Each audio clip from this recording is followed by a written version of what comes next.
Boa tarde, então, pessoal. Vamos começando aqui a nossa quarta aula, tá? Que ela vai estar relacionada à associação de resistores.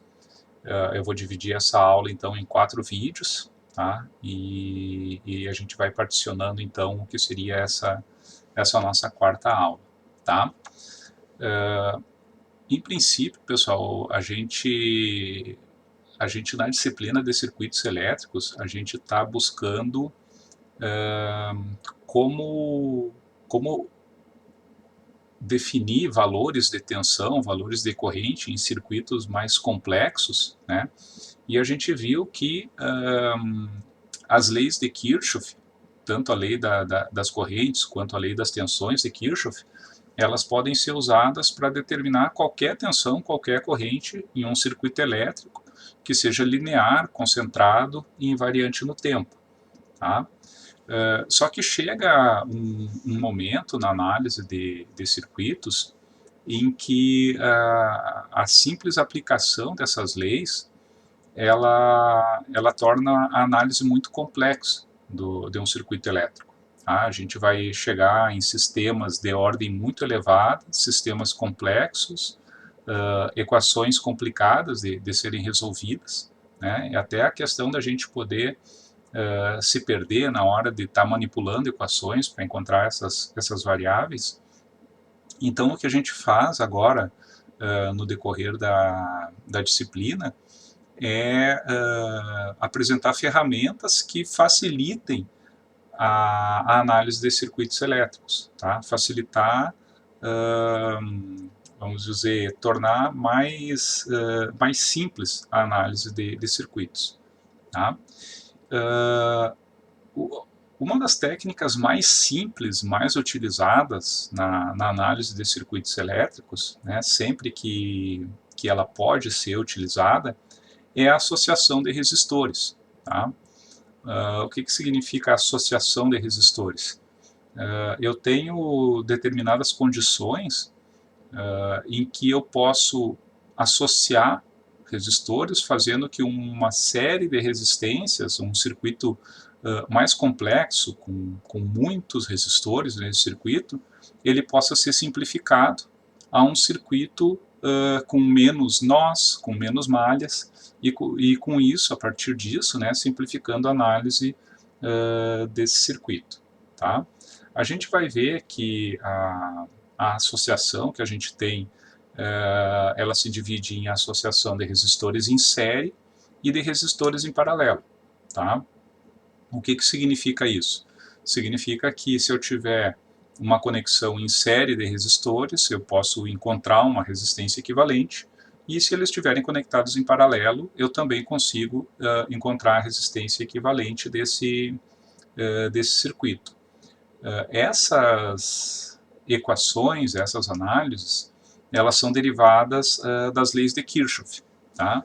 Então eu vou mostrar como que em um circuito série ou em um circuito paralelo eu posso utilizar as leis de Kirchhoff para determinar valores de resistência equivalentes dessas associações.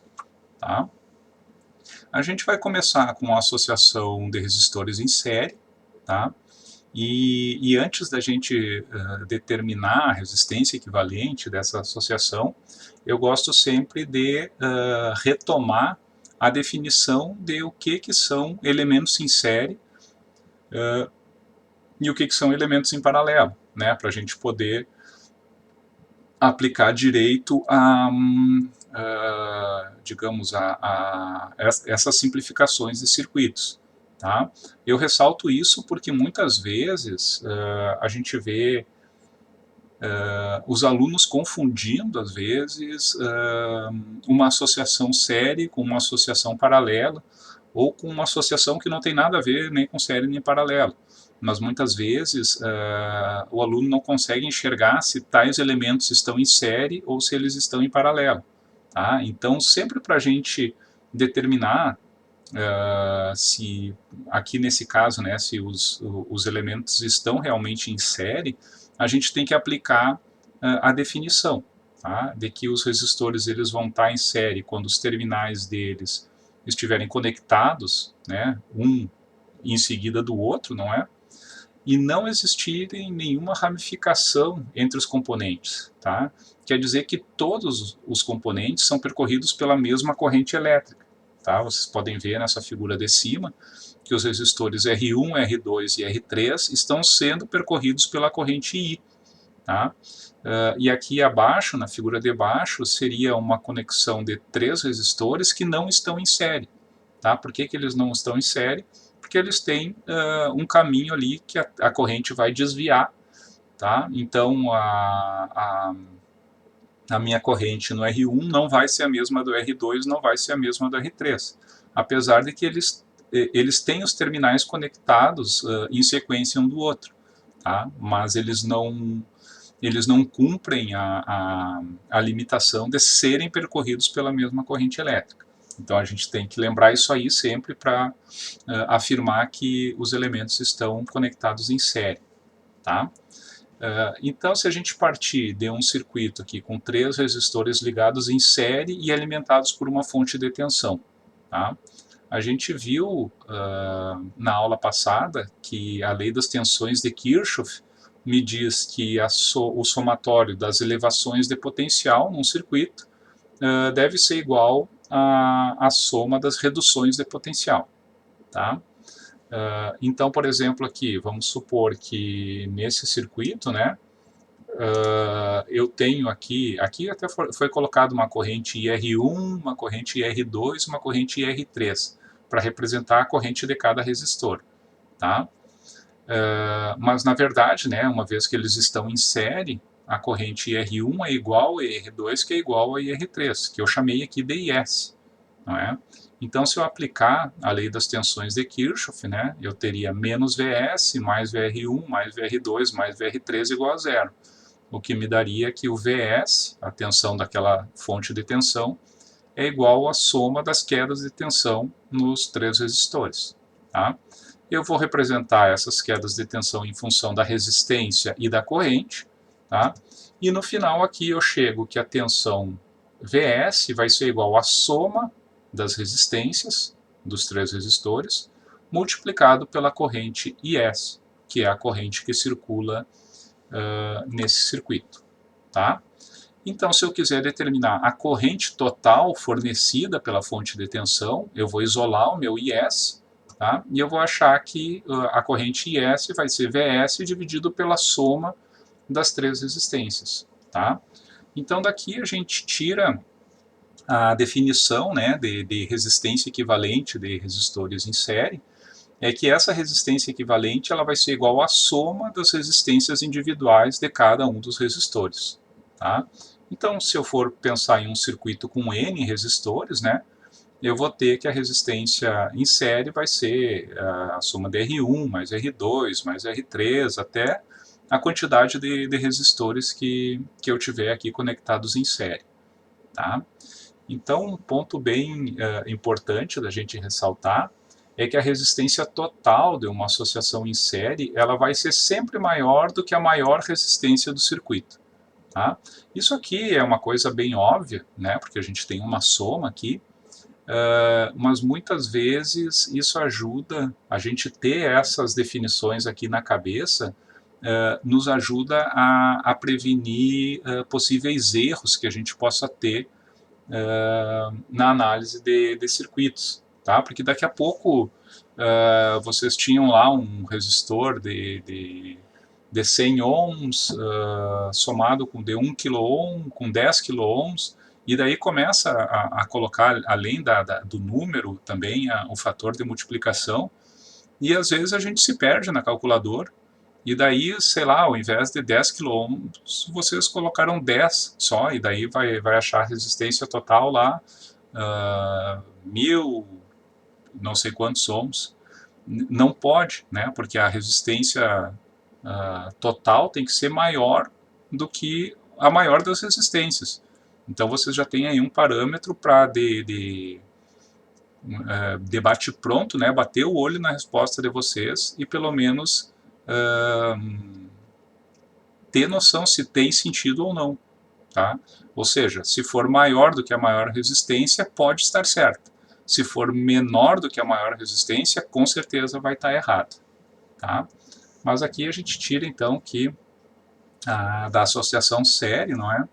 A resistência equivalente total é a soma das resistências individuais, tá? E agora a gente passa então para a conexão de resistores em paralelo, tá? A gente também vai retomar aqui a definição de resistores em série ou resistores em paralelo, tá? Em que a gente, para a gente ter elementos em paralelo, realmente, eles devem estar conectados aos mesmos dois nós, tá? Então aqui, por exemplo, esses resistores, isso aqui em cima é um nó, tá? Porque eu não tenho nenhum elemento entre os terminais dos resistores, tá? E aqui embaixo também eu não tenho nenhum elemento entre os terminais, esses outros terminais, né, desses resistores. Então eles estão conectados aos mesmos dois nós e vão estar submetidos à mesma tensão. Tá? Se eu tivesse aqui uma fonte de tensão sobre o R1, seria a mesma tensão sobre o R2 e a mesma tensão sobre o R3. Tá?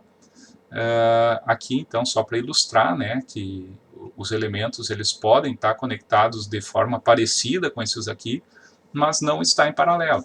Né? Se eu tiver aqui um resistor, por exemplo, ou uma fonte, ou aqui um outro resistor, né, eu não tenho R1 paralelo com R2 paralelo com R3, porque eles não vão estar conectados aos mesmos dois nós. Tá? Por exemplo, esse nó aqui de cima está conectado só nesse terminal do R1. Aqui embaixo eu tenho esse nó que conecta R1 e R2. Tá? Só que o R1, o outro terminal do R1 e R2 não estão conectados no mesmo nó. Então esses aqui não estão em paralelo. Da mesma forma que o R2 e o R3 estão conectados nesse nó superior, né, ao mesmo ponto, só que o nó inferior não está conectado. Então nenhum desses elementos aqui estaria em paralelo. Tá? Então, pessoal, para a gente determinar a resistência equivalente desse paralelo aqui, dessas três resistências, né, a gente pode imaginar que tem uma fonte de corrente alimentando aqui essa conexão paralela de resistores, né. Da mesma forma, a gente sabe que a mesma tensão ela vai estar aplicada sobre todos os elementos. Tá? Então, eu posso dizer que eu tenho uma tensão V sobre R1, que é igual à tensão sobre o R2, que é igual à tensão sobre o R3. Tá? Então, daqui eu posso aplicar a lei das correntes de Kirchhoff nesse circuito. Eu tenho aqui um nó superior, né, em que eu tenho a minha corrente IS entrando nesse nó, e as correntes IR1, IR2 e IR3 vão estar saindo do nó. Então eu sei que o meu IS é igual à soma de IR1 com IR2 com IR3. Mas eu posso também representar essas correntes aqui através da tensão e da resistência desses resistores. Tá?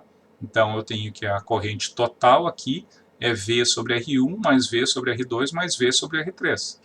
Que se eu colocar o V em evidência, né, essa tensão dos elementos aqui, eu sei que a minha corrente total seria V, que multiplica 1 sobre R1 mais 1 sobre R2 mais 1 sobre R3.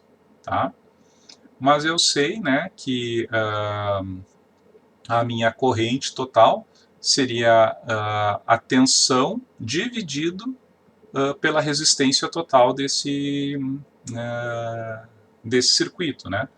Então, eu sei que 1 sobre a resistência total, né, ou seja, o inverso da resistência total do paralelo, é igual a 1 sobre R1 mais 1 sobre R2 mais 1 sobre R3. Tá? Então, essa aqui é a nossa equação geral para o caso de uma conexão paralela de resistores. Tá? Na verdade, ela estaria aqui abaixo, né, que aqui seria estendendo para N resistores. Né? Eu sei que o inverso da resistência total do paralelo de resistores, né, seria a soma dos inversos de cada uma das resistências. Tá? Então, isso aqui é um ponto que a gente tem que, às vezes, que tomar cuidado, né? Porque, às vezes, na correria de resolver um exercício, para tu calcular o paralelo de três resistores, por exemplo, tu coloca lá 1 sobre R1, mais 1 sobre R2, mais 1 sobre R3, e acha tanto e pá, e coloca a resposta, a resistência total igual a tanto. Mas, na verdade, quando tu somar 1 sobre R1, mais 1 sobre R2, mais 1 sobre R3, tu vai achar o inverso da resistência. Daí tu vai ter que inverter o resultado dessa soma para achar realmente a resistência total do paralelo. Tá? Uma outra definição que a gente apresentou na aula anterior, na verdade faz umas 2 aulas, é que ao invés de trabalhar com a resistência, a gente pode também trabalhar com a condutância dos resistores, né? Onde a gente viu que a condutância ela equivale ao inverso da resistência, né? E ela seria representada por esse G maiúsculo, né? Então, nesse caso, né, se eu trabalhasse com a condutância, invertendo, né, 1 sobre a resistência igual a 1 sobre R1 mais 1 sobre R2, eu tenho que a condutância total de um circuito paralelo vai ser igual à soma das condutâncias individuais de cada um dos resistores. Tá? Então, eu posso aplicar o princípio do paralelo das resistências, ou calculando através das resistências, ou então através das condutâncias. Tá? Inclusive, tem alguns exercícios de alguns livros que trazem a condutância do resistor ao invés da sua resistência. Né? Então, dessa forma, fica mais fácil trabalhar dessa maneira. Tá? E tem aqui um caso particular que ele é muito utilizado, tá? Que ele é mais simples, digamos, para calcular a resistência de um paralelo, é quando eu tenho o paralelo de 2 resistores. Tá? Só que é muito importante, pessoal, essa equação ela é válida só para 2 resistores, associação de 2 resistores. Tá? Eu até posso ter 3 resistores em paralelo e associar 2 através dessa equação, né, para obter um resistor equivalente, e depois associar ele com um outro resistor, né, aplicando de novo essa equação. Mas a equação ela só pode ser aplicada a 2 resistores. Tá? E ela sai, de onde é que ela sai? Ela sai dessa manipulação matemática, né, que 1 sobre R total é igual a 1 sobre R1 mais 1 sobre R2. Né? Se a gente colocar R1 vezes R2 em evidência, aqui embaixo eu tenho R2 mais R1, né? E daí se eu inverter os dois termos da equação, né, o R total passa aqui para o numerador, eu inverto também o segundo termo. Então eu tenho que a resistência total do paralelo de 2 resistências é o produto das resistências dividido pela soma dessas resistências. Tá? Então isso aqui é uma equação mais direta, mais rápida de vocês colocarem na calculadora. Tá? E aqui também eu gostaria de ressaltar, dentro daquela questão das características, né, das associações, é que quando a gente tem uma associação de resistores em paralelo, o equivalente, a resistência equivalente desse paralelo, ela sempre vai ser menor do que a menor resistência do meu circuito. Tá? Então, se eu tenho o paralelo de 10 ohms com 20 ohms, com outra de 30 ohms, eu sei que o paralelo vai ser menor do que 10 ohms. Tá? Só para que vocês possam bater o olho, né, diretamente em uma resolução e ter ideia, pelo menos, de que vocês erraram. Né? Se a resistência equivalente ela for maior do que alguma das resistências, vocês podem ter certeza que erraram a associação. Tá? Mas se ela for menor do que a menor resistência, aí tem possibilidade de estar certo a resposta de vocês. Tá certo, pessoal? Então, isso aqui é o básico de associação de resistências, tá, pessoal? resistores em série, nós somamos as resistências, e resistores em paralelo, nós temos que fazer o cálculo pelo inverso da resistência, é igual à soma dos inversos das resistências individuais do circuito paralelo, certo?